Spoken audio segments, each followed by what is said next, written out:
तरी पण मी तुम्हाला सांगतो की मार्गाला पैसे देऊन किंवा माणसं उभा करून असे सुद्धा उभा करता येतात.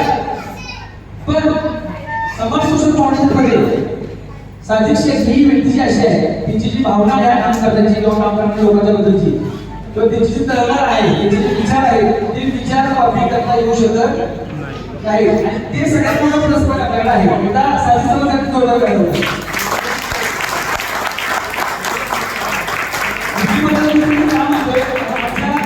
अशी भरपूर लोक येतात. सगळीच लोक काय PR म्हणून आलेली नसतात. अनेक लोक जे येतात ती काही मार्केटिंगचं ट्रेनिंग करणारे असतात. त्या ट्रेनर लोकांना भांडवल लागतं. अशी लोक येऊन शब्द लिहून देत असतात. साजिद सर काय बोलतात ते लिहून देत असतात. अशा अनेक लोकांचं आम्ही ऑब्झर्वेशन करतो की ही व्यक्ती जर आम्हाला वाटते का एवढं सगळं लिहून देते म्हणजे ही ह्यांचा मोटिव्ह काही वेगळा असेल. दोन गोष्टी असतात. त्यांना चांगलं वाटतं म्हणून किंवा काही लोकांना भांडवल पाहिजे असतं. तर काही अशा लोकांना इंडिव्हिज्युअल ट्रेनर काम करून देते. काही लोक अशी होती ज्यांची स्वतःची पण कंपनी होती. त्यांना असा एक विषय उभा करायला होता. त्या लोकांच्या आमची चर्चा केली की इतका चांगला विषय आहे, आम्ही सुद्धा हे करू शकतो. हे करण्याला गरज नाही आम्हाला. समाजासाठी चांगलं काम कोणी करायला पाहिजे. पण तिची नियम जर फक्त पैसे कमवायचे असेल तर त्या नियमाला सगळं साथ देत नाही. आणि ह्या अनेक लोकांना मी नेहमी टाळा मारतो, बच्चन का बेटा कधी बच्चन बन नाही सकता. आणि आमच्यासोबत राहिले, आमच्यासोबत राहून त्यांनी चांगल्या पद्धतीने आमच्या या कामामध्ये सुद्धा चांगली निवड करते होती. पण एक स्वार्थ करून त्याला काहीतरी वेगळ्या गोष्टी डोक्यात आल्या. आज त्यांनी सुद्धा काही गोष्टी केल्या. जसं सरांनी मागे सांगितलं की अँड्रॉस नावामध्ये काहीतरी चेंजेस केले, असं केले. ह्या गोष्टीचा सुद्धा आम्ही ऑफिशियली विरोध करू शकतो असतो. पण सरांची भावना अशी होती की ती सुद्धा लोक आपलीच आहेत. म्हणजे आम्हाला वाईट नजरेने बघणारी किंवा वाईट गोष्टी आमच्याबद्दल बोलणारे सुद्धा लोक, त्यांचा सुद्धा वाईट विचार सर करत नाही. ही भावना आपण कॉपी करू शकत नाही. असा व्यक्ती मिळणार नाही. हे सगळ्यात मोठं प्लस पॉईंट आपल्या समर सोशल फाउंडेशनचा आहे. अनेक लोक आता इथे हे सुद्धा सांगतो की या सिटीला लोक मॅक्सिमम दिवस सिनियर लेवलला उपस्थित आहेत. इथे पिक्चरमध्ये दिसताना असणार शेख दिसणार, सादिक शेख दिसणार. काही लोकांनी ह्या गोष्टीचा सुद्धा भाव केला. तिथे काही ठिकाणी जातीवादी सुद्धा आमचा प्रचार करण्याचा प्रयत्न केला की तुम्ही ह्या लोकांना मदत करताय, तिथे सगळी पिक्चरमध्ये हीच आहे, असं पण काही लोकांना प्रचार करतात. पण जी लोक आमच्या सोबत असतात त्यांना माहिती आहे आमचे विचार काय आहे.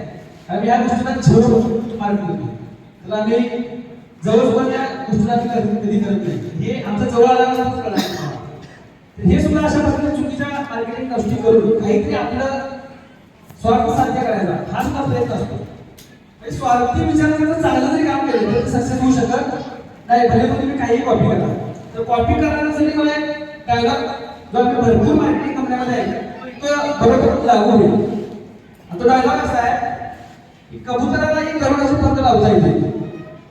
काय एक वेळ कबुतराला एक करोडाची पंत लावता येते, पण गगनभराने घेण्याचा वेळ हे मला रक्तात असावं लागतं. आणि हे समर सोशल फाउंडेशनच्या प्रत्येक व्यक्तीच्या रक्तात दिसलं.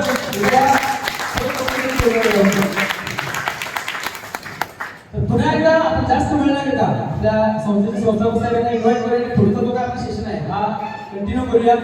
जोरदार टाळ्यांनी आपण जोश मित्रांना इन्व्हाइट करूया. So please welcome mister Sadiq Shaikh sir.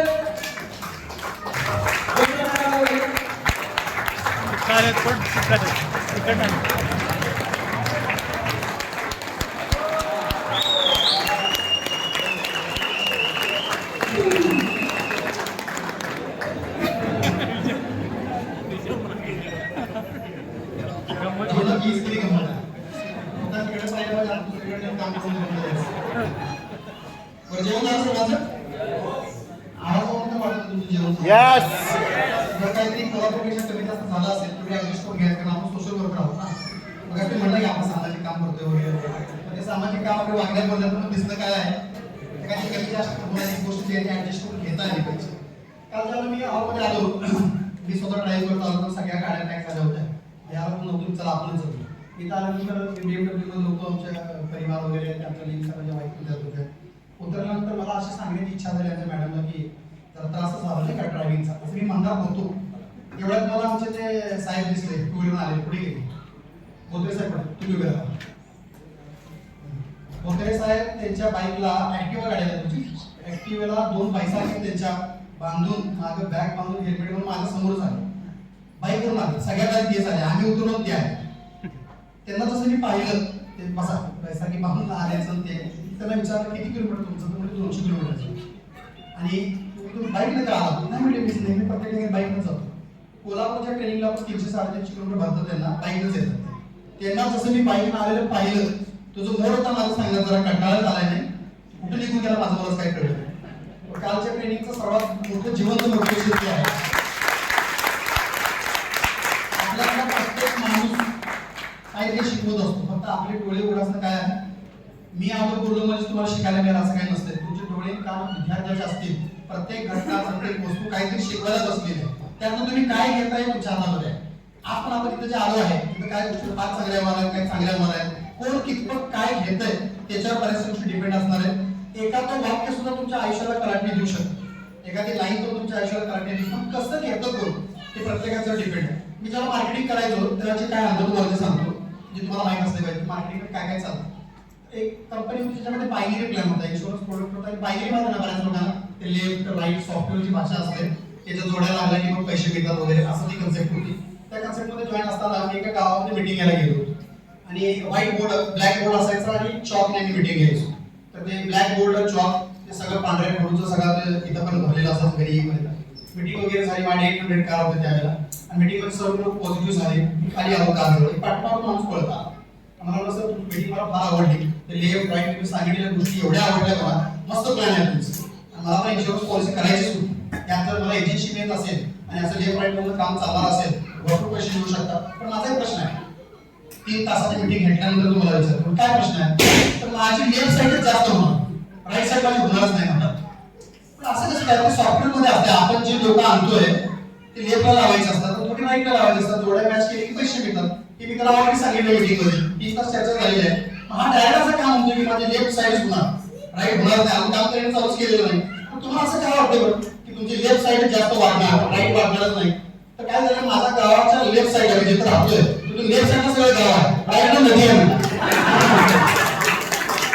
त्याला वाटतं गावाची 2 भाग करायचे वाटलं लेफ्ट आणि राईट सॉफ्टवेअरचं त्याने गाव 3 तास माहिती दिल्यानंतर सुद्धा एक व्यक्ती गावाची भाग करायला लागला मी बरं झालं आत्ताच चर्चा झाली तर गावात तुम्ही बांधली असती हे माझ्या लेफ्टला हे माझ्या राईटला असं घटना घडतं एखादी गोव्याला गेलो होतो गोव्याला गेल्यानंतर एक व्यक्तीने आम्हाला बोलवलं मीटिंग लावली होती मीटिंग वगैरे झाली मीटिंग मध्ये ती व्यक्ती होती जे 4 लोक गोळा केले तो सिनियर होता ते टीम गोळा केली आणि माहिती पण दिली सगळं झाल्यानंतर त्याच्या शंका संपेना मीटिंग ज्या व्यक्तीने लावलेली आहे त्याने 4 लोक बसवलेले आहेत या काम आपल्याला करायचं मी दूर करतो आणि मीटिंग मध्ये सगळ्यांच्या शंका तुम्ही विचारायला लागतो ज्याने काय लावले ते आले लोक कन्फ्युज झाले म्हणजे ह्यालाच काय माहित नाही आणि आम्हाला कशाला बोलवलं त्याला एवढाही कॉमन सेन्स राहिला नाही ही मीटिंग मी अरेंज केलेली आहे मीटिंग झाल्यावर प्रश्न विचारले तर आधी विचारून घ्या मीटिंग मध्ये प्रश्न विचारू लागला ती मीटिंग इकडे तिकडे झाली त्याच्यानंतर घरी घेऊन गेला चहा पाण्याचा कार्यक्रम होता चहा घेताना सुद्धा कन्फ्युजच होता आणि त्याची पर्सनॅलिटी अशी होती प्रश्न विचारताना डोळे बंद करायचे आणि 10 मिनिट काय बोलायचंच नाही आम्हाला वाटलं झोपला वाटतं आणि आम्ही झोपला असं वाटण्यातच बोलायचं आणि डोळे बंद करून बोलायचं असं बरोबर करायचं मला डोळे बंद करायचं पहिला तुमचा सुरू असायचा डोळे बंद व्हायचे तो प्रश्न बाहेर पडायचे म्हणजे सॉफ्टवेअरला कसा प्रोग्राम करायला काय नाही 2 तासाची मीटिंग झाली तर आम्ही त्याच्यावर नाराज झालो मध्येच प्रश्न विचारले हा पॉझिटिव्ह पाहिजे होता मीटिंग अरेंज केली निगेटिव्ह हाच आहे ह्याचं तरी क्लिअर करूया घरी गेलो घरात चहा आणून ठेवला आमच्या समोर मी आणि माझा सहकारी होतो आणि तो समोर बसला चहाचा कप आला आणि गुड्डेचे बिस्किटची गोळ होते आणि ब्रिटानियाची मिक्स आणून ठेवली एक दिवस मीटिंग आम्हाला भूक लागली होती विचारायला जेवायला पण विचारलं नाही आता म्हणजे बिस्किट वरती काम वगैरे आमचा प्लॅन होता चहाचा कप हातात घ्यायला तो डोळे बंद केला म्हणल्यावर काहीतरी प्रश्न हातायचा प्रश्न आला की असं मला अजून एक प्रश्न आहे म्हणजे विचारा तो कप ठेवावा लागला झाला ते चहा जो घेतला होता तो खाली ठेवायला लागला आता बघा मला माझा प्रश्न आहे हा माझा कप घेतला त्याला खूप वर ठेवा हे तुम्ही आहात बरं म्हटलं आम्ही कप लावला ते बरोबर ते आमच्या सहकार्याचं कप घेतलं तुमच्याकडे आणलं चहा त्यातून तसं क्लिअर नाही हा मी लेफ्ट राईट माणूस आहे आणि आपण स्वतःचा कप ठेवा हा मी राईटला जोडला ही लागली जोडी त्याच्या सुद्धा झाली डोळे बंद झाले हेच उत्तर दिलं आता मला आपण संपलं आता चहा घेऊया बनवायच्या पण ते बिस्किट घेतले 2 आणि 2 बिस्किट त्या 2 कपाच्या खाल्ल्या होत्या बघा ही 2 मी जोडली आणि ही 2 बिस्किट मी जोडली असं करतो की बिस्किट रचले नाही बाहेर प्लॅन बनला आता 2 आम्हाला पहिला वेळेला आला होता एक मीटिंग मध्ये हा सगळा प्रॉब्लेम बिस्किट पण खायला गरम करायला आणि बिस्किट फिरवायला लावले टेबलवर हा सुद्धा इकडे गेला हा इकडे गेला दुसरा तो काम बनवायला साहेब हे पण खूप सगळ्या टेबलवर फिरवले तेवढ्या एका चारच्या कपात नेमकं माझं नाशिक पडले आता त्याच्यावर काय म्हणायला पाहिजे नाही सॉरी सर दुसरं घ्या समजा असा अडथळा आला तर एवढं धन्य झालं आम्ही तुम्हाला माहिती सांगू काम बघा आम्हाला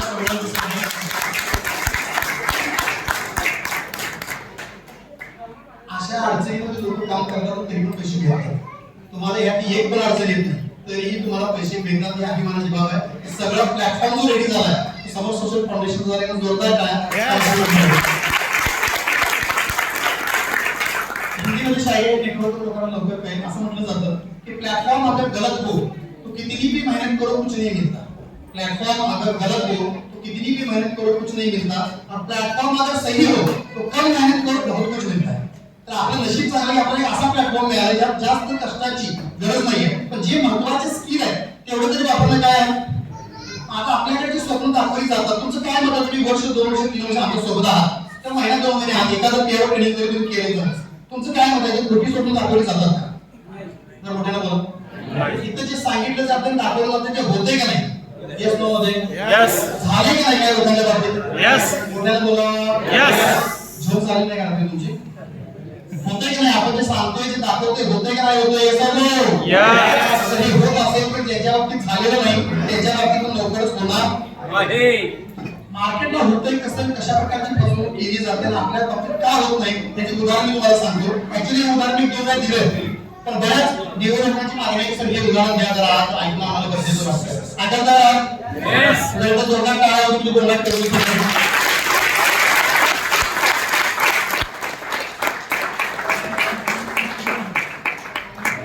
उदाहरण आहे का राजाचं एक राजा होता आणि त्या कोण बघा म्हणतात ते डॉक्टरला आधी इंजेक्शन करू तुम्ही ह्या डॉक्टर बघा संतोष या तुमच्या गाडीत इंजेक्शन संतोषला घेऊ शकता जर मी मग त्या टँक मध्ये लहान मुलं पण नाही येत ना पण आपण सगळे आधार लक्ष ठेवा त्यांचंच होतं उदाहरण आहे का राजाचं एक राजा होता तुम्हाला माहिती आहे की प्रत्येक राजाला काही ना काही वेगवेगळ्या प्रकारचे चंदन शोक लोकांनी राजा लोकांनी जोपासले त्या राजाला शोक होता वेगवेगळ्या प्रकारच्या कहाण्या ऐकण्याचा आणि त्याला असा शोक होता की डिफरंट टाईपची कहाणी ऐकायला काल्पनिक कहाण्या कथा असं ऐकायला त्याला आवडायचं आणि त्याचा शौक एवढा वाढत गेला की एकदा तिने दवंडी पेटवली सगळीकडे की जो व्यक्ती आता मी मंडप लावणार आहे आणि मला कहाणी ऐकण्याचा काय निर्माण झाला शौक होताच त्याला आज मला आवड निर्माण झाली मला कोणती कहाणी सांगितली पाहिजे कुणी या आणि अशी कहाणी सांगा तिची कहाणी कधी संपलीच नाही पाहिजे कारण ह्याच्या आधी मी भरपूर कहाणी ऐकल्या आहेत पण मला आता अशी कहाणी ऐकण्यामध्ये इंटरेस्ट आहे जी संपलीच नाही पाहिजे लोक कन्फ्युज झाले असली कहाणी सांगणार तो जी कधी संपणारच नाही एक म्हातारा माणूस होता आणि त्याचं वय पण खूप झालं होतं आणि जरा आर्थिक टंचाई एवढी होती की त्याने शेवटी मरण्याचा निर्णय घेतला होता लास्टला त्यांनी दवंडी ऐकून त्याच्या डोक्यात एक कल्पना आहे असं पण वय झालंच मरायची इच्छा झालेलीच आहे हा कहाणी सांगण्याचा तरी प्रयत्न करूया समजा कहाणी नाही माझ्याकडे झाली व्यवस्थित तर राजा मारणारच आहे नाहीतर मी मारणारच होतो आणि जर कहाणी व्यवस्थित झाली राजा खुश झाला तर राजा खुश झाला की गळ्यातले जिन्नस बिन्नस सगळे द्यायचा करिअर व्हायचं त्यात हा पर्याय करूया 50-50 चान्सेस आहे त्याच्यामध्ये मग ते म्हातारा आला आणि त्या म्हाताऱ्याने चॅलेंज स्वीकारला चॅलेंज कुणी स्वीकारले बघायला जनता गोळा झाली असली कसली कहाणी तू सांगणार आहेस राजा तर म्हणतोय की असली कहाणी सांग जी कहाणी कधी संपणार असली कहाणी असेलच कुठली की संपणार नाही कुठल्या ना कुठल्या कहाणीचा कोणत्या ना कोणत्या स्टोरीचा काय होणार हे म्हणा की तुझी असली कसली कहाणी ती संपणार नाही तू सांगणारा वेळा घेऊन तू वेळापणा काय करतोस तू असली कुठली कहाणी सांगणार तेवढा माझा मी बघतो कुठली कहाणी सांगायची पण चला राजा म्हटलं जर कहाणी मध्ये संपली तर तुझं सरकलन करणार तेवढा मी तयार आहे नाहीतर मी म्हणणारच होतो आणि जर कहाणी व्यवस्थित झाली मला आवडली तर माझ्या गळ्यातले सगळे आभूषण काढून तुला देतो त्याचा फोकस त्या आभूषणावर होता चला करिअर झालं सगळं प्रजा गोळा झाली दवंडी परत पेटवण्यात आली की अमुक एक व्यक्ती राजाला कहाणी ऐकण्यासाठी तयार आहे आणि ती ऐकण्यासाठी तुम्ही पण या नेमका हा कोण आहे बळीचा बकरा कारण अशी तर कहाणी असू शकत नाही हे बघायला सगळे लोक गोळा झाले मोठं मंडळ काढण्यात आलं राजा एका गादीवर बसलेला होता राजा आधी तक्क्याला बसवलं तर कहाणी कशी चालणार आहे कधीही न संपणारी लॉंग लोक पण घरातून टिफिन घेऊन गाड्या तिथे घेऊन आले घोंगडे घेऊन आले सगळे आपापल्या एरिया उठून बसले तो व्यक्ती आला आल्यानंतर ते कन्व्हिनिंग करणाऱ्या नसलं असलं सगळं मला बोलवलं त्याला बोलवलं की ही व्यक्ती राजाला न संपणारी कहाणी सांगणार आहे कहाणी सुरू झाल्यानंतर राजाचा इंटरेस्ट त्याचा छंदच होता तो मध्ये त्याला थांबूच द्यायचा नाही आगे घ्यावा प्रत्येक मुद्द्याला आगे घ्यावा म्हणायचं त्याला स्टॉप करायचंच नाही पुढे कहाणी करायला पाहिजे पण त्याने कहाणी सुरू केली कहाणी अशी सुरू केली तेवढा एक गाव में आदमी रहता था जिसको कबूतर पालने का शौक था राजा म्हणा फिर आगे क्या हुआ तो उसने अपने घर में कबूतर पालना शुरू की। राजा बोला आगे क्या हुआ? राजा जब ठेका तो आगे क्या हुआ हा सांगत जाता था। तो उसने सबसे पहले 2 कबूतर लाए, एक नर थी एक मादा थी। उसके बाद में उसके 4 होते हैं। धीरे धीरे धीरे उसने अपने घर के सामने कबर्ड बनाया जिसमें वो कबूतर रहा करते। कुछ दिन जाने के बाद में कबूतरों की संख्या क्या होने लगी? बढ़ने लगी। राजा बोला फिर आगे क्या हुआ? उसने दूसरा कपाट बनाया, उसमें डालने लगे। फिर थोड़े दिन के बाद में उस कपाट की भी संख्या क्या होने लगी? फिर क्या हुआ?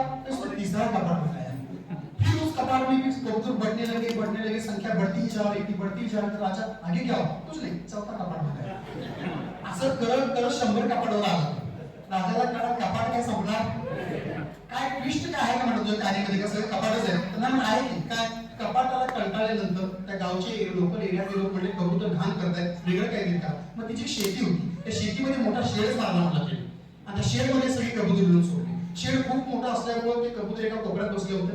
हळूहळू कबूतर अंडी घालत गेले, त्यातल्या पिल्ली निघत गेली, संख्या वाढत गेली. राजा म्हणाला आगे क्या हुआ?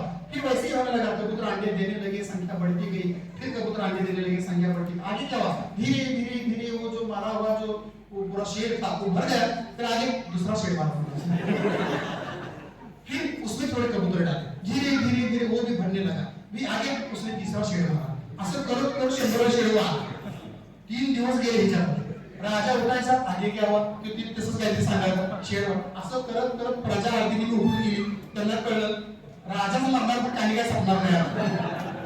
लास्ट में बताइए तो फिर हमने के राजा बेटा ट्विस्ट कुछ है क्या? शेर ही मारते जा रहा है. मगर कपाट नहीं ट्विस्ट है ना. आगे क्या हुआ? तो शेर सब खत्म हो गया, इसकी जमीन भी खत्म हो गया, आसपास पैसा भी नहीं था. मग राजा बेटा आता कहानी संपणार होती. पैसे संपले तो शेर मारने पैसे नहीं. फिर आगे क्या हुआ? कुछ नहीं, कबूतरों की संख्या बढ़ती ही जा रही. कबूतर अपने अपने शेड में बहुत भीड़ कर रहे थे. तो उसमें उसको एक दिमाग में आइडिया आई. उसने क्या किया कि हर शेड के बाहर एक खिड़की तैयार की और उस खिड़की से जैसे ही भीड़ बढ़ती 2 कबूतर आते बैठते, फिर संख्या बढ़ती, फिर 2 आते बैठते, फिर आगे क्या हुआ? कुछ नहीं, 2 आते बैठते. राजा फिर आगे क्या? कुछ नहीं, 2 आते बैठते. असं करत शेवटी तरी मधलं पर्यंतच बंद केला. राजा म्हणाले आगे क्या? कुछ नहीं. राजा म्हणाले फिर आगे क्या? कुछ नहीं. राजा झोपेतून विचारायचा आगे क्या? तो झोपेत घोरता म्हणायचा कुछ नहीं. प्रजेला पण कळलं, राजाला पण कळलं हा भूर काय संपायचं दिसत. कारण अंडी वाढत जाणार, संख्या वाढत जाणार, 2 येऊन उडत जाणार आणि कधीही संपणारी स्टोरी काय दिसत. राजा म्हणला तुझी स्टोरी जिंकली, तुझी स्टोरी कधी संपणार नाही, कबूतर कधी संपणार नाही. हे म्हणलं जा. त्या स्टोरीचा आपल्या विषयाला काय सुद्धा संबंध नाही. तुम्हाला मग काय सांगितलं? काय मला सांगितलं माझं प्रश्न नाही माझ्या आपल्याला ठीक तुम्ही दिलेली आहे. मला मूड आला मी सांगणार तुम्ही ऐकायचं. तर संबंध हा आहे. ह्या सगळ्या काही मला एकच शब्द महत्वाचा होता. कोणता? जसा एक तुम्हाला बोलतो जोरात. जरा मोठा ना मोठा. आपणच त्या शेडमध्ये कबूतर आहे असं समजा मला. खिडकी कुठे म्हणून कोण झालं ते बघा. आता या ग्रुपचा आपला जवळचा संबंध ह्यासाठी आहे. आपण आपल्या जीवनामध्ये वेगवेगळे स्वप्न पाहिले, स्वप्न पूर्ण करण्यासाठी प्रयत्न केले, पण अडचणी आल्या आणि त्यानंतर आपण स्वप्न सोडून दिलं. पुढे काय झालं? आपण अनेक मार्केटिंग कंपन्यांच्या मध्ये कामं केली. त्या मार्केटिंग कंपन्यांनी आपल्याला स्वप्न दाखवली. गाडी देंगे, मर्सिडीज देंगे, बंगला बांध के देंगे, हेलिकॉप्टर लोगे, हवाई जहाज में घूमोगे. कंपनी बंद हो गई. आगे क्या हो? काय झालं? आयुष्याचं काय झालं आपल्या? आला नसतं तर काय व्हायची शक्यता होती? आला म्हणून काय झालं?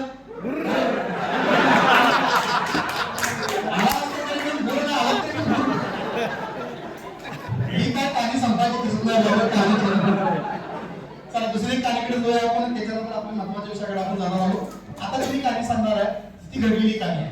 आयुष्यामध्ये फिर कसा असला पाहिजे आणि आयुष्य कसं जगता आलं पाहिजे. त्यासाठी एकच गोष्ट गरजेची असते की मी ट्रेनर आहे, समजा मी तुमच्या समोर बाहेर काहीतरी बोलतोय, तुम्ही युट्यूबला पण काहीतरी ऐकत असताय. तुमचं काय मत आहे? यशस्वी होण्यासाठी फार मोठमोठी ट्रेनिंग करावी लागते.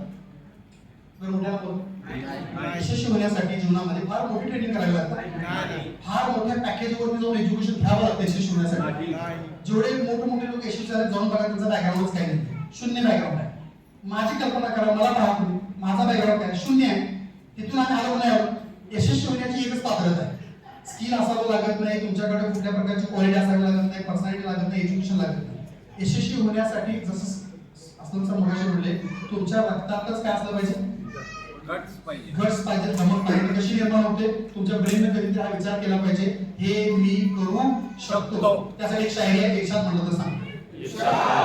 शायरी अशी आहे, आजकाल शायरी जास्त सुचतात, काम काही नसल्यामुळे आपल्याला तेच काम आहे. शायरी अशी आहे, डर खौफ ना कामयाबी, डर खौफ ना कामयाबी जो है तेरे अंदर है, डर खौफ ना कामयाबी जो है तेरे अंदर है, खुद के पिंजरे से निकल कर देख तू भी एक सिकंदर है.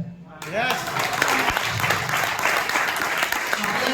पिंजरा सोडण्याची काय आहे, आपण आपल्याच पिंजऱ्यात अडकून पडलोय ना, आपण आपल्यालाच बॉन्ड करून घेतलंय, आपण स्वतःला बॉन्डिंग करतोय.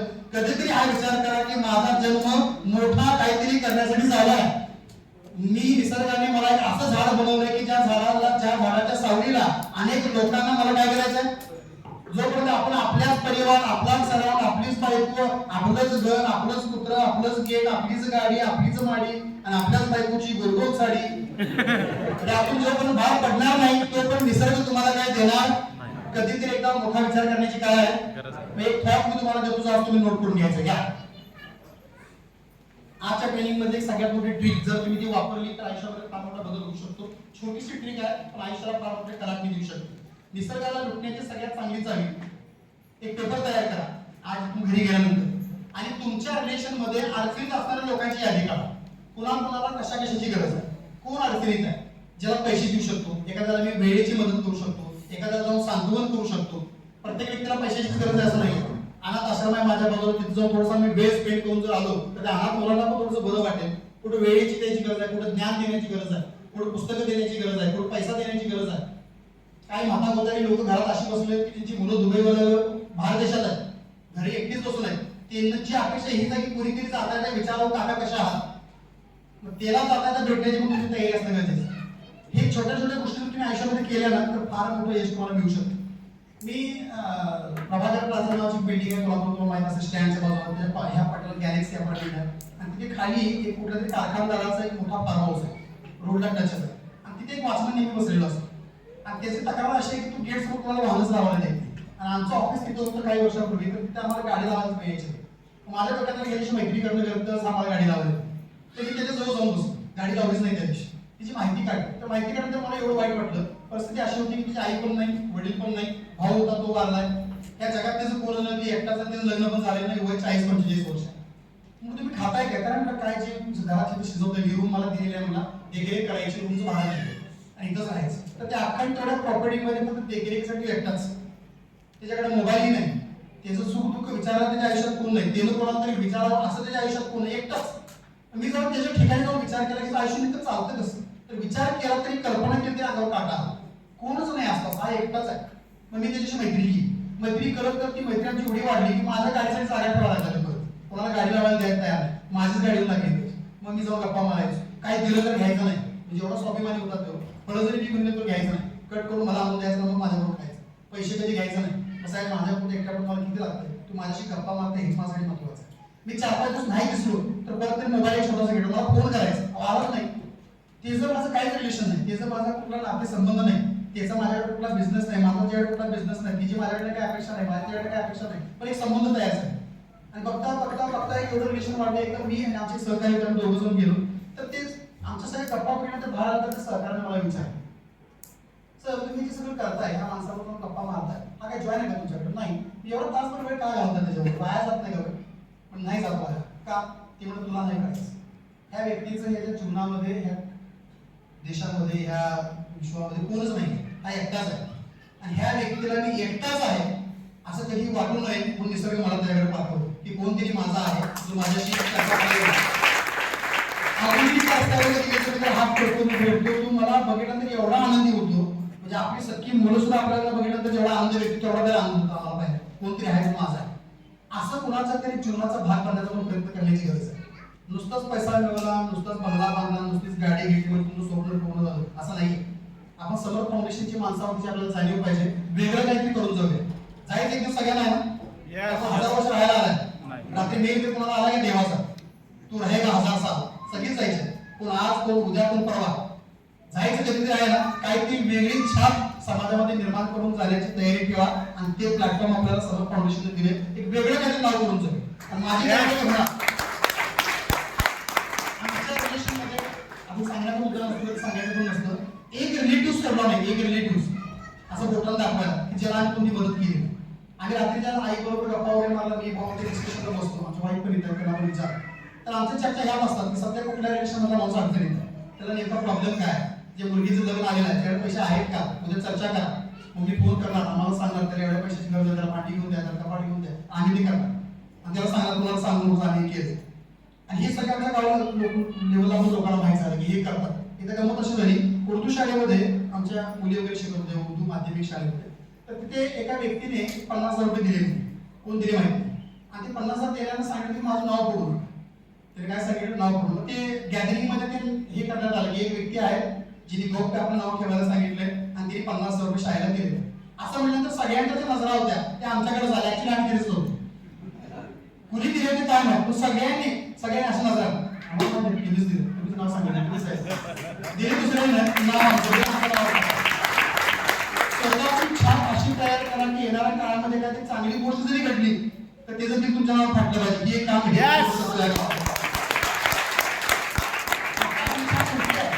आता आपली छाप उलटी आहे. गावाच्या कुठल्याही कोपऱ्यामध्ये कांड झालं की पहिला फोटो आपल्यासमोर होतो, हेच केलं म्हणजे आपण हजर नसतो तिथं. ही छाप बदलण्याची, हे व्यक्तिमत्व बदलण्याची, लोकांच्या नजरेत आपली जी पाठी आहे, जी प्रतिमा आहे ती बदलण्याची काय आहे. लोकांच्या ब्रेन मध्ये तुमची जी प्रतिमा आहे ती ठरवते की तुम्ही यशस्वी होणार का अपयशी होणार. लोकांच्या ब्रेन मध्ये तुमची प्रतिमा, तुमचा डिस्प्ले एक चांगला सभ्य सात्विक माणूस म्हणून तयार होणं काय आहे. म्हणून मी नेहमी म्हणतो की लोक नेटवर्क घडवतात, लीडर घडवतात, काय काय बिझनेसमॅन घडवतात. समर्थ फाउंडेशनला काय घडवलं असं जर मला कोणी विचारलं तर मी सर्वांना म्हणेन समर्थ फाउंडेशनने एक चांगला माणूस घडवला आणि आमच्यासाठी सगळ्यात चांगला माणूस कोणी म्हणता येईल. पैशाचा विचार तुम्ही करत असाल टोल नाक्यावर टाळ्या वाजवायला जो वर्ग उभा असतो त्याचा इन्कम जर तुम्हाला सांगितलं तर पटणार सुद्धा नाही. परवा मी माहिती घेतली त्याची म्हणून सांगायला त्याला उभा राहून पॅकेटमधून पैसे काढायला वेळ लागला.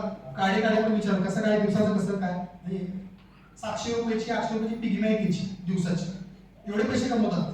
काय काय प्रकार असे उघडकीस आल्या की पुरुष त्या वर्गाला जास्त पैसे मिळतात, मग पुरुष त्या वर्गासारखे कपडे परिधान करून उभा राहिला आणि ते सापडले त्यांनाच.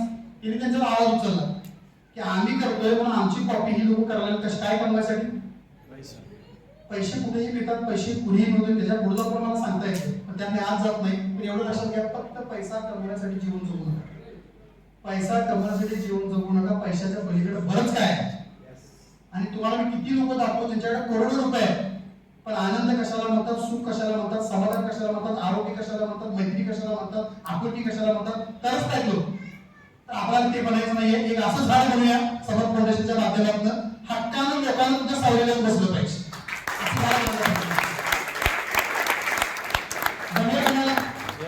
जमेल का बनायला, तुम्ही ते झाड बनवून त्याला लागणारा खत पाणी घालण्याची जबाबदारी आमची असते. पण पैसे बिझनेस करू, पण मी तुम्हाला गोष्ट सांगतो, ज्याला तुम्ही निस्वार्थी होऊन असं स्वतःला बदला तुम्ही आणि सर्वजण आणि सात्विक विचारांनी ज्याला आपण हे काम सुरू करू की मला माझ्या रिलेशन मधल्या लोकांसाठी, मला माझ्या गोरगरीब पाहुण्यांसाठी हे काम करायचं आहे, अशी भूमिका ज्या दिवशी तुमची होईल ना, दोन गोष्टी घडतील. असे 100 लोक निस्वार्थी विचाराने एकत्र जेव्हा एखादं काम करतात तर त्यांच्या आयुष्याची चांदी सोनं सगळंच होतं. पण ते ज्या ऑर्गनायझेशन जोडलेले असतात का नाही, ते ऑर्गनायझेशन जगाच्या पाठीवर 1 नंबरला जातच. कारण एवढ्या चांगल्या विचारचे नसते त्या ठिकाणी त्यांच्या त्या पॉझिटिव्ह एनर्जीला जगातली कुठलीही ताकद रोखू शकत फक्त त्या स्वार्थ नसला पाहिजे. मला सांगा, जी गोष्ट ऑटोमॅटिक मिळते, 600 रुपये एका प्रोडक्ट पाठीमध्ये मिळतात आणि डिओला 100 रुपये मिळतात, किती रुपये झाले. एक 1600चा प्रोडक्ट विकल्यानंतर 700 रुपये मिळतात, हे ज्योतिषाने सांगायची गरज आहे. ते मिळणारच आहे. जी गोष्ट मिळणारच आहे त्यासाठी ताकद कशाला लावायची. जी मिळणार नाहीये त्यासाठी ताकद लावणं काय आहे. आणि त्यासाठी ह्या गोष्टी करणं गरजेचं आहे. मृत्यू नंतरचा पण कधीतरी विचार करा. जीवनाचे 4 टप्पे आहेत, नोट करून घ्या. सगळ्यात महत्त्वाचं मुद्दा, तुम्ही असं ऐकलंय का प्रत्येक गाण्यामध्ये 4 दिन की जिंदगी असे शब्द ऐकलाय तुम्ही गाण्याच्या मध्ये. तुम्हाला कधी प्रश्न पडला नाही 4 दिन की जिंदगी का म्हणतात गाण्यामध्ये. ऍक्च्युअली आयुष्य 4 दिवसाचं असतं का. ऍक्च्युअली प्रॅक्टिकली 4च दिवसाचं आयुष्य आहे. पण प्रत्येक गाण्यामध्ये बघा 4 दिन की जिंदगी, शायरीमध्ये पण 4 दिवसाचं आयुष्य असं म्हणतात. 4 दिवस का म्हणतात, तर आयुष्याचे 4 टप्पे आहेत. या आईच्या पोटात गर्भात येण्यापूर्वीचे काय विश्व आहे. कुठेतरी होता तुम्ही, कुठेतरी होता, मला माहित नाही कुठे होता, पण कुठेतरी होता. हा एक टप्पा आहे जीवनाचा. दुसरा, आईच्या गर्भात आला, 9 महिने 9 दिवस राहिला, तो एक टप्पा आहे जीवनाचा. म्हणून 4 दिन म्हणतात, ते 4 टप्पे आहेत. तिसरा जन्म झाला तुमचा, पृथ्वीवरती आला, म्हणजे आता तुम्ही जी आहोत मानवी जन्मामध्ये, हा तिसरा टप्पा. आता राहिला कितवा टप्पा? चौथा. मग कोणी जाणून करून घेतले का हे 3 टप्पे किती कळले? चौथा टप्पा नेमका कुठला आहे? चौथा टप्पा आहे मृत्यूनंतरचा. असं म्हणतात की जिवंत असताना काही लोक मेल्यासारखे, पण जीवन असं जगा की तुम्ही मेल्यानंतर पण लोकांच्या विचारामध्ये, लोकांच्या मनामध्ये जिवंत असला पाहिजे. तुमचे विचार, तुमचं काम लोकांच्या मनात जिवंत राहिलं पाहिजे, असं काहीतरी काम करा. मेल्यानंतर पण तुमचं नाव असलं पाहिजे. छत्रपती शिवाजी महाराज काय नाव? आज ही नाव भेटल्यावर अंगावर शहारा येतो, समोर ती प्रतिमा उभी राहते. हे काम कसं करून येईल? राहू दे, एवढं मोठं नाही आपल्याला करायला. आपल्या कुटुंबात, परिवाराला, आपल्या कुटुंबासाठी तरी काहीतरी करूया आणि करण्यासारखं आहे.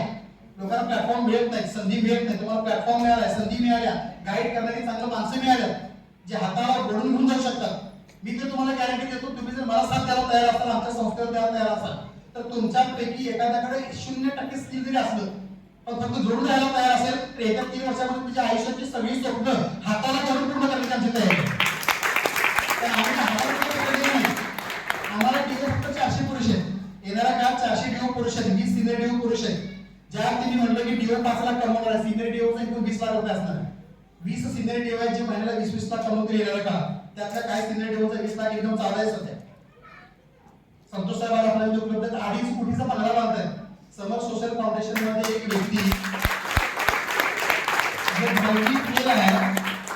खेडेगावातला मुलगा 2.5 करोड रुपयाचं बंगल्याचं काम सुरू आहे. गावातली लोक बघायला काय मंगळ करायला म्हणायला काय म्हणतात त्यांच्या पप्पांना. काही लोक त्यांच्या पप्पांना घरी बोलून कोपऱ्यातून सांगायला पोरगं काय करते जरा लक्ष ठेवा, अशी सिच्युएशन आहे. पाहू केळके साहेब अचानक त्यांच्या गावातल्या टेलरकडे शर्ट शिवायला गेले. ते रशीद साहेब वगैरे त्यांनी शर्ट चांगले घातले होते, पत्ता घेण्यात गेले. गेल्यानंतर त्यांना माहिती तुम्ही काय करणार. तिथे गेल्यानंतर तिने विचारलं कुठं आलं, तर कोल्हापूर. एवढा म्हणलं कसं काय आलं आमच्या खेडेगावात. तर नाही, ते तुमच्या गावातले रशीद, सागर आणि संतोष तिने शर्ट जे तुमच्याकडे स्टिच केलाय तसं मला पण शिवायचं तुमच्याकडे. काय आहे तो शिवाय की म्हणजे. पण एक प्रश्न विचारतो, काय ते तुमचे कोण आहेत? एवढे मित्र आहेत. एक प्रश्न विचारतो, तुम्हाला बोलणार नाही बोला ठीक जण करतात काय काय काय त्यांचं गेल्या 5 वर्षामध्ये असा काय पराठ झालाय. त्यांचा मांडवाचा बिझनेस आहे आणि मांडवाच्या बिझनेस मध्ये अनेक लोकांचे कपडे फाटले. ते थोडे शब्द त्यांनी वापरला, कपडे फाटून ते पण फाटलं म्हणतात. ते तुम्ही ऍडजस्ट करून घ्या, असा शब्द त्यांनी वापरला. तरी त्यांच्या आयुष्यात काय झालेलं नाही. ही लोक 5 वर्षात कोण फॉर्च्युनर, कोण एफबी, गावात मंदिर बांधून दिलंय. वर्षातून एका गावाला गाव जेवण यांच्याकडे पैसे आले म्हणून. पण ते एका साहेबांना हे साहेब टाकीतून पाठवले होते, तिथं आमचं भविष्य काही सांगायला नाही. तिने असंच काही उत्तर दिलं होती, निघून आले. पण एकंदरीत प्रत्येक गावामध्ये अशा आपल्या लोकांची काय सुरू आहे सध्या आणि चर्चा होण्याच्या काबिलियतची ती लोक आहेत. त्याचं कारण असं की त्यांच्या आपण अनेक लोकांचं व्यसनमुक्ती झालेलं आहे, अनेक लोक मधुमेहमुक्त झालेले आहेत.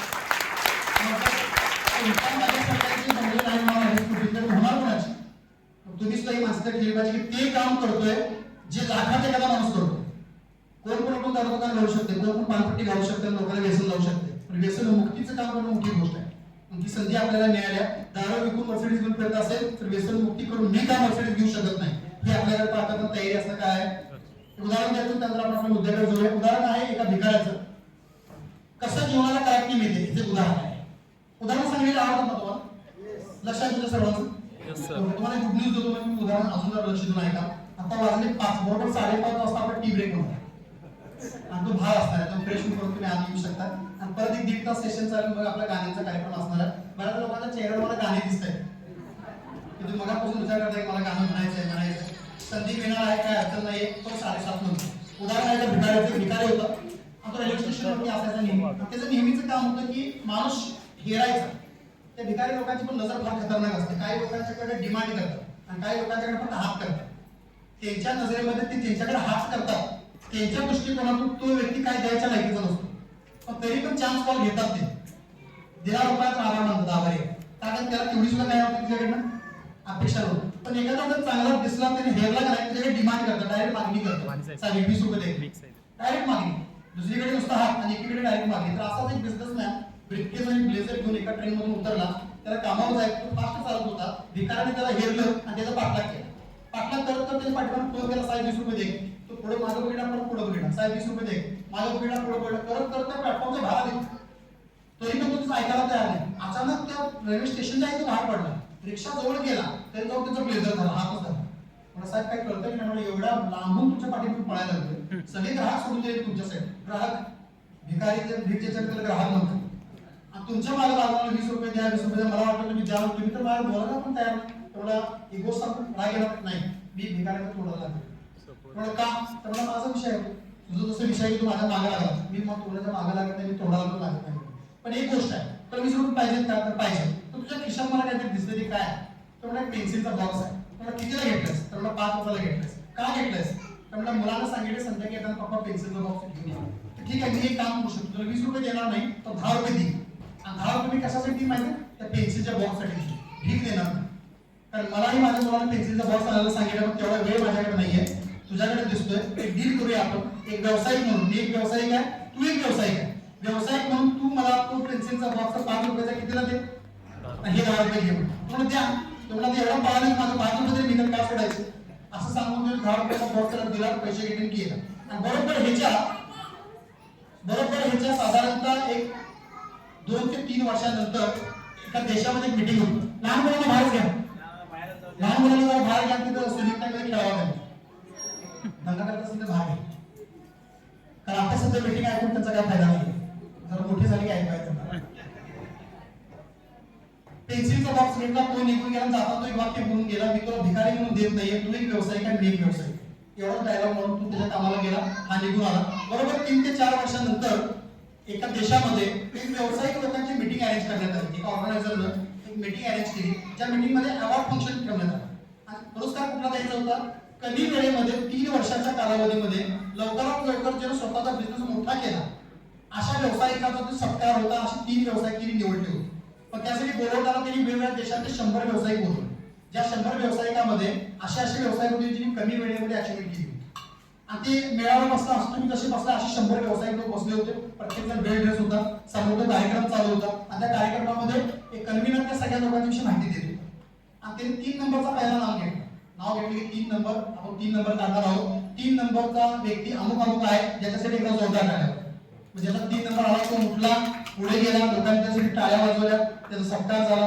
तो 2 गोष्टी आपल्या व्यवसायाशी बोलला आणि येऊन बसला आता हे सगळं होत असताना पाठीमागे 2 लोक बसले होते सगळ्या शेवटच्या शीटवर आणि त्यातला एक माणूस दुसऱ्या व्यक्तीकडे बघायचा सारखा त्याला असं पुरवायचा आणि तो व्यक्ती त्याला बघून न बघण्यासारखं पुढे बघायचा परत तो व्यक्ती हळूच जवळ बसला पुढे कार्यक्रम चालू आहे मागे यांचा कार्यक्रम चालू आहे आणि जवळ बसला त्याला असं पेपर मारला सर तुम्ही मला ओळखलं का त्याने जरा खालीवर बघितलं म्हणून नाही ओळखलं तुम्हाला ठीक आहे थोडा वेळ गेला पुढे कार्यक्रम चालू होता दुसऱ्या व्यक्तीचं नाव घेण्यात आलं 2 नंबरचा व्यवसाय अमुक लोकांनी टाळ्या वाजवल्या त्या व्यक्तीने पुरस्कार घेतला त्याने थोडंसं शेअरिंग केलं तो येऊन बसला पण पाठीमागे त्यांचा त्यांना चालूच आहे त्यांचं लक्ष नाही कॉन्फरन्स तो त्याला कोणी मारतोय दिवस तो स्वतःला ओळखला का तो मी तुम्हाला ओळखलं असं 4-5 वेळ झाल्यानंतर ओळखलं का त्याला म्हणून लागला तो राग म्हणून तुला काय हक्क लागला मी तुला 10 महिन्यापासून म्हणले मी तुला ओळखत नाही जायचं असं म्हटल्यानंतर तो व्यक्ती उठला तर लांब जाऊन बसला आणि लांब जाऊन बसल्यानंतर मग घर बसला नाही तिथं मग त्याला कळवत होता आता तरी ओळखलं त्यांनी त्याला बघायचं सोडून दिलं पण गंमत अशी झाली थोड्या वेळानंतर पहिल्या व्यक्तीचा जो पहिला नंबर आला होता ज्याने सगळ्यात मोठा व्यवसाय डेव्हलप केला होता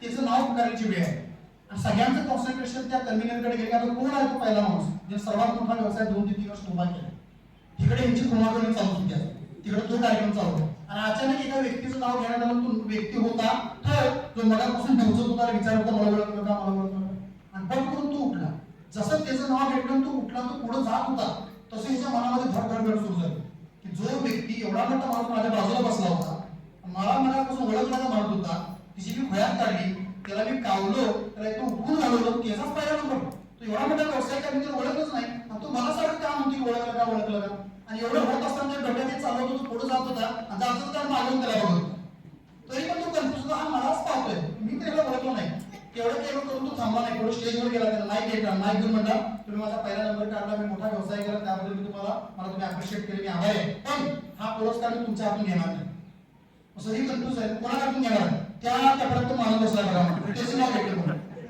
त्याच्या अंगाचं पाणी झालं आता काय होते काय माहिती सर या तुम्ही असं म्हणतो तो राजन पुढे गेला अजूनही तो कन्फ्युज हा कोण आहे मी याला ओळखलंच नाही पुढे गेला तर त्याने त्याच्याकडे पुरस्कार घेतला तर त्याला मिठी मारली मारल्यानंतर डोळ्यात पाणी काढून तो व्यक्ती म्हणाला सर मला माफ करा मी तुम्हाला कावलो मगाशी पण तुम्ही 10 वेळा मला विचारलं मी तुम्हाला ओळखलं का शब्द मी तुम्हाला ओळखत नाही तुम्ही कोण आहात तुम्ही सांग तर मला मी तुमच्या हस्ते पुरस्कार का घेतला मी 10 वेळा तुम्हाला मला ओळखता का काय विचारलं सगळ्याचं उत्तर द्यायचं मला बोलावं लागेल. बोला आणि शंका क्लिअर करण्याला मला रात्री झोप लागणार नाही मला.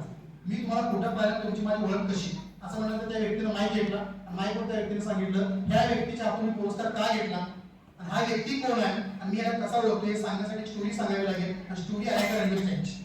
परत त्यांनी रिपीट स्टोरी केली की रेल्वे स्टेशनवरती भिकारी होता, भीक मागत होता. आयुष्य त्याचं भीक मागण्यामध्ये गेलं होतं आणि एकदा एक व्यावसायिक रेल्वेत उतरला आणि त्या व्यावसायिकाला त्या भिकाऱ्याला जाताना सांगून गेला की मी तुला भीक देणार नाही पण तू एक व्यावसायिक आहे आणि मी एक व्यावसायिक आहे म्हणून तुझ्याशी डील करतो. आणि तो भिकारी रात्रभर हे सगळं डायलॉग ऐकल्यानंतर झोपला नाही. तो म्हणला माझं आयुष्य भीक मागण्यात गेलं, सगळ्यांनी लाचारी दिली, सगळ्यांनी शिव्या दिल्या, कोणी श्राप दिले, कोणी धक्का दिला. पहिल्यांदा माझ्या आयुष्यात एक माणूस आला की ज्याने मला व्यावसायिक आहेस असा शब्द वापरला. एक व्यावसायिक जर मला व्यावसायिक म्हणत असेल तर माझ्या व्यवसायाचे काहीतरी गुण आहेत. त्या भिकाऱ्याने रातभर विचार करून दुसऱ्या दिवशी भीक मागायची सोडून दिली आणि पेन्सिलची बॉक्स आणणे विकणे सुरू केले. बघता बघता चॉक आणणे विकणं सुरू केलं, बघता बघता नोटबुक आणणे विकणं सुरू केलं. करता करता करता त्याने स्टेशनरीचं दुकान टाकलं रेल्वे स्टेशनवर आणि बघता बघता बघता 2 वर्षामध्ये तो स्टेशनरीचा होलसेलर झाला. परत काय काळ केल्यानंतर हळूहळू पैसे आले, त्याने स्वतःचं मॅन्युफॅक्चरिंग युनिट काढलं आणि बघता बघता बघता तो व्यक्ती 3 वर्षामध्ये स्टेशनरी कटलरी मधला एक मोठा व्यवसायिक झाला आणि तो व्यावसायिक आजच्या कॉन्फरन्समध्ये पहिला नंबर घेतोय. तो व्यावसायिक सर मी आहे आणि त्या भिकाऱ्याला तुम्ही जे म्हणला होता की तू एक व्यावसायिक आहेस, तोच भिकारी मी जे तुमच्या एका शब्दामुळे व्यावसायिक झालो. तुम्ही त्या भले तुम्ही मला ओळखलं नाही पण मी तुम्हाला ओळखलं तर तुमच्या एका वाक्यानं माझ्यासारख्या भिकाऱ्याचा व्यावसायिक झाला. म्हटल्यानंतर डोळ्यात पाणी काढून तो व्यावसायिक म्हटला हा डायलॉग मी प्रत्येक रेल्वे स्टेशनवर प्रत्येक ठिकाणी मारत होतो पण तुझं कसं काय परिवर्तन झालं. त्यात सांगायचं हे आहे की तो प्रत्येकाला हा डायलॉग सांगत होता पण परिवर्तन कोणाला झालं. त्यानं ते वाक्य काय घेतलं ट्रेनिंग मध्ये किंवा ट्रेनिंग मध्ये तुमच्या आमच्या पर्सनल भेटीमध्ये तुमच्या आमच्या फोन कॉल मध्ये बऱ्याचशा गोष्टी एकमेकाच्या गुणवत्तेच्या होतात. चांगल्या गोष्टीवर चर्चा होते, बरेचसे कंटेंट आपण हाताळायला घेतो पण त्यातलं कोण कुठल्या कंटेंटला सिरियस घेतं हा त्याचा व्यक्तिगत प्रश्न आहे. जीवनामध्ये एक गोष्ट तुमच्या आयुष्याला काय देऊ शकते, कलाटणी देऊ शकते. माझ्या आयुष्यामध्ये घटना घडली, जी घटना माझ्या आयुष्याला कलाटणी देऊन गेली म्हणून मी आज तुमच्या समोर आहे. आणि ती घटना मला सांगूशी वाटते. ती घटना अशी आहे, मी जेव्हा मार्केटिंग करत होतो त्यावेळेला आमची घरची परिस्थिती चिंतेत होती. 10x10चा 2 रूम, पप्पा ड्रायव्हर, मम्मी लेडीज शिलाई काम करणार, त्यात आम्ही दोघं भाऊ. 12वी पर्यंत कसं तरी तिने आम्हाला शिकवलं, 10वी पर्यंत पैसे दिले, 11वी 12वीला आम्ही लोकांच्या शेतात जाऊन काम करून 12वी केली. आणि हे सगळं होत असताना मार्केटिंगचे काम आमच्या हातात आलं त्यावेळेला आमच्या मम्मीने दागिने वगैरे मला एक बाईक घेऊन दिली. आणि त्या मार्केटिंगच्या कामासाठी मला बांबोड्याला एकदा जायचं होतं. जायचं म्हणून मी आवडून बसलो होतो पण माझ्या पेट्रोलला पैसे नव्हते. मग मी मशीनवरती ती लेडीज शिलाई काम करत बसली, मी खुर्चीवरती बसलो होतो, गाडीला बॅग लावलेली होती. हाऊस मम्मी म्हणले की मम्मीला माहित असतं, आईला माहित असतं मुलाचं काय चाललं, का शांत बसलायस, पैसे नाहीत. पण हो मला बांबोड्याला एका व्यक्तीला भेटायला जायचं आहे, इथून 30-40 किलोमीटर आहे, किमान 50 रुपये तरी पेट्रोल आहे आणि त्याला 50 रुपये 1.5 लिटर पेट्रोल आहे, 1.25 अजून मला आठवलं. मम्मी म्हणली हे घे 50 रुपयांचा. मला आनंद झाला, 50 रुपये घेतले, गाडीची किक मारली, मी पेट्रोल टाकलं, गेलो. पण ज्या व्यक्तीला भेटायला गेलो तो व्यक्तीच मला भेटला नाही. मोबाईल वगैरे त्यावेळेला नव्हतं, लँडलाईन नव्हतं, मी कॉल करून गेलो, त्याचा फोन जर मारला म्हणून दुसऱ्या कुठेतरी गावात गेलो. मी तसंच परत आलो. परत येताना मला राग आला की मी आलो, 50 रुपये खर्च झाले, तो माणूस मला भेटला नाही. मी रागात घरी परत आलो, बाईक लावली, बॅग काढून रागात टिकली, हातपाय धुतले, जेवायला बसलो. जेवायला बसल्यानंतर 10x10च्या 2 रूम मध्ये आत तिची रूम होती, त्यातच तो थोडासा समाधान चुलीचा एक कट्टा होता, त्याच्यावर आई बसली होती, मी साईडला बसलो. मला म्हणजे जेवायला वाटलं. म्हणजे कसं काय झालं तुझं काम ते मी परत सांगतो, मी रागात होतो. मग जेवायला वाटलं, आपल्याला भाकरी भात घ्यायची पद्धत आहे, मला त्याने एक चतकोर भाकरी दिली आहे, मी ती खाल्ली. परत थोड्या वेळानंतर मी म्हटलं भात दे, ते नाही म्हणजे अजून भाकरी खा.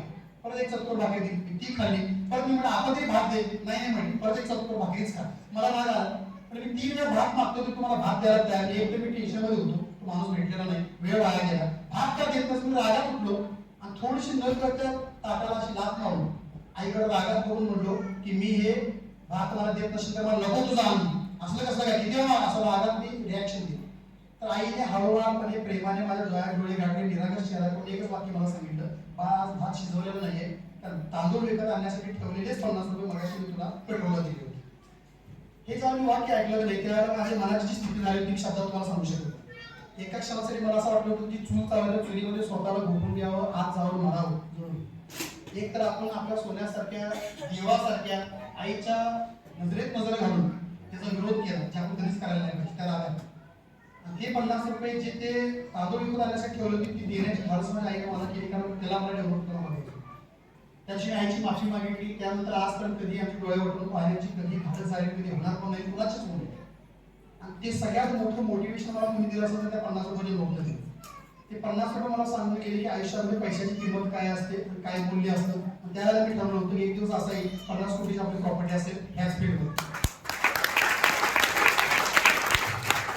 सिच्युएशन अशी आहे, मोठी करायची गोष्ट नाही, पण आमच्या गावामध्ये आम्ही जिथे राहतो तिथे आम्हाला एक गुंठा पण जमीन नाही. पण आमच्या गावात अनेक लोकांना सगळ्यांना जमिनीच आहे. लोक आमच्या गावात एकमेकाला तोलताना जमिनीनं तोलतात. पण आज सिच्युएशन अशी झालेली आहे की जमिनी वाल्यांच्याकडे जे नाही आहे त्या सगळ्या गोष्टी आमच्याकडे आहेत. एखाद्या मोठ्या जमीनदाराचा 5 ते 10 वर्षाचा, ज्याला गावातला मोठा जमीनदार म्हणतात, त्याचा 5 ते 10 वर्षाचा इन्कम जेवढा असतो जमिनीतला तेवढा आमचा महिन्याचा आहे. आणि सगळ्या लोकांना आता कळलेलं आहे. आम्ही सगळं मेहनतीनं, कष्टानं, प्रामाणिकपणानं लोकांना सांभाळत रिलेशन मेंटेन ठेवून केलं. मुंड्या मुरगाळून लोकांना उभारून वर जाण्याचा प्रयत्न कोणी करू नये, ते जास्त वेळ टिकत नाही. काहीही नसताना सुद्धा रिलेशनमध्ये लोकांना मदत करण्याची तयारी त्यावेळेला पण होती. आज तर आहे, आजही आम्ही करतो. ही मानसिकता ज्या दिवशी तुमची बनेल ना, त्या दिवशी तुम्हाला कोणत्याही फील्डमध्ये, ह्याच फील्डमध्ये नव्हे, यशस्वी होण्यासाठी जगातली कोणतीच ताकद रोखू शकत नाही. निसर्गाला स्वतःचा पार्टनर बनवा. निसर्गाला, देवाला जर तुम्ही स्वतःचा पार्टनर बनवू शकला एखाद्या व्यवसायामध्ये, तर त्या व्यवसायात तुमची चांगली झाली समजायचं. थोड्याफार गोष्टी असतात ज्या आपल्याला चेंज करायच्या असतात. काय असतात सांगतो, घ्या. थोड्याफार गोष्टी असतात आपल्यामध्ये